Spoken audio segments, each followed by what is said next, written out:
Welcome to this explainer. When we think back to November 2022, we usually remember the blinding lights against the desert sky, the insane on-field drama, and those ultimate victories. But today, we're doing something a little different. We're looking past the official highlight reels to contrast that massive visible spectacle with the invisible human cost it took to make it happen. Let's dive right in. So let's kick things off with a truly staggering number. $300 billion. That's the unprecedented price tag to build 7 state-of-the-art stadiums literally out of the sand. Just a decade prior, there was nothing but open desert where these arenas now stand. This massive investment made it by far the most expensive World Cup ever constructed, and hey, it was delivered on time and in absolute style. But here's the thing. Before a single ball was even kicked, before the fans arrived and the cameras started rolling, there was a vast, unseen reality playing out behind the scenes. And it raises the most critical question of the entire tournament, one that forces us to look right past those dollar signs. What exactly was the human cost of building a $300 billion stage? Section 1. The Desert Spectacle. To really wrap our heads around the human element here, we have to grasp the sheer logistical mountain Qatar had to climb. We're talking about a nation roughly the size of Connecticut. Back when they won the bid in 2010, they had virtually zero existing football infrastructure and summer temperatures that routinely hit a scorching 122 degrees Fahrenheit.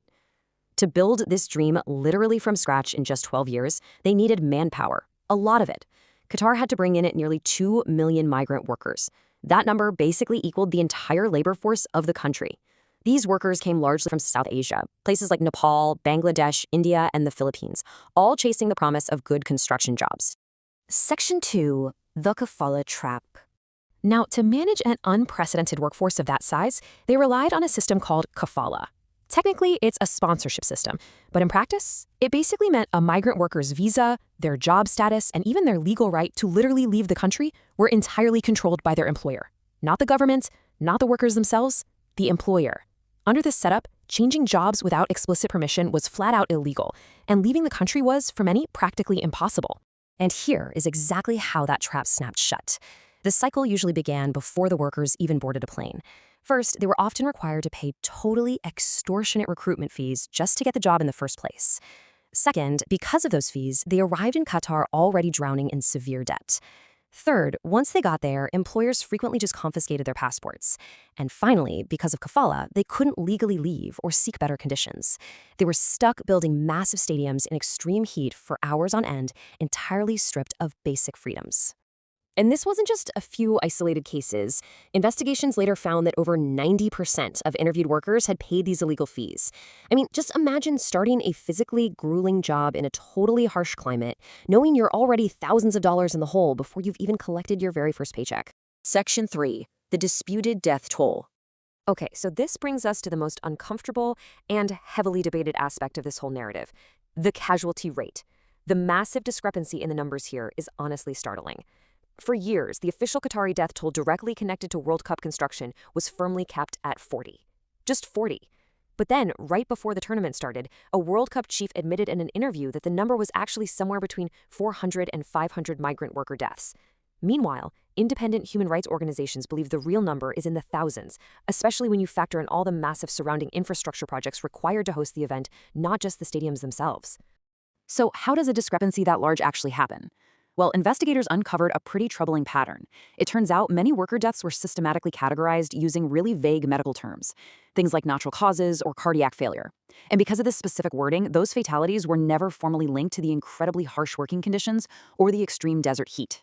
And believe me, that distinction matters immensely. It's not just a matter of semantics. In Qatar, only deaths that are officially ruled as work-related qualify the grieving families for financial compensation. By categorizing a death as natural causes, it created this massive loophole. Consequently, countless families were completely denied the financial support they so desperately needed after losing their primary breadwinner. Section 4. The fight for compensation. And that brings us directly to the massive financial disconnect between the people who organized the tournament and the people who literally built it. The 2022 World Cup generated a record-breaking $7.5 billion in revenue for FIFA. It was the most profitable tournament in the organization's entire history. Meanwhile, human rights groups were pleading for a $440 million compensation fund for the exploited workers. That specific number wasn't random either. It was designed to exactly match the tournament's prize money. But despite bringing in billions, FIFA never actually committed to the fund. And, it wasn't for a lack of public pressure. A massive poll of over 17,000 football fans across 15 different countries found that 73% supported compensating the workers. The fans clearly wanted it. Even some of the players spoke up for it. Yet, no major institutional move was ever made by FIFA to distribute those funds. Out of the vast, sprawling network of contractors and corporations involved in this colossal undertaking, only a tiny handful took it upon themselves to actually do something.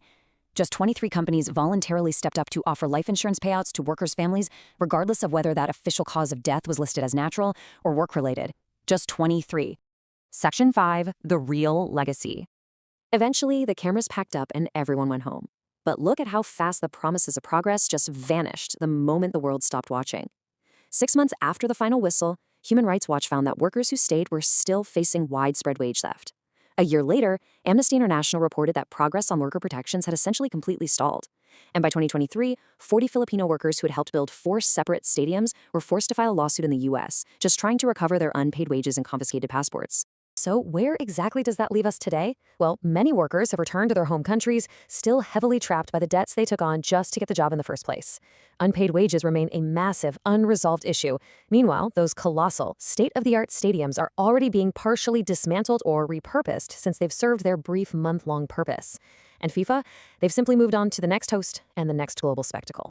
We all remember the football. We remember the noise, the unbelievable upsets, and that iconic image of Messi lifting the golden trophy. But underneath every single one of those bright stadium lights was the unseen, uncompensated labor of 2 million people whose names the world never saw. As we close out this explainer, I want to leave you with one final provocative thought. $300 billion built the stage, but nobody is still counting what it actually cost in human terms. So, who pays the real cost of these massive global spectacles? And who gets to walk away clean? Keep that question in mind the next time the world tunes in for a billion-dollar event.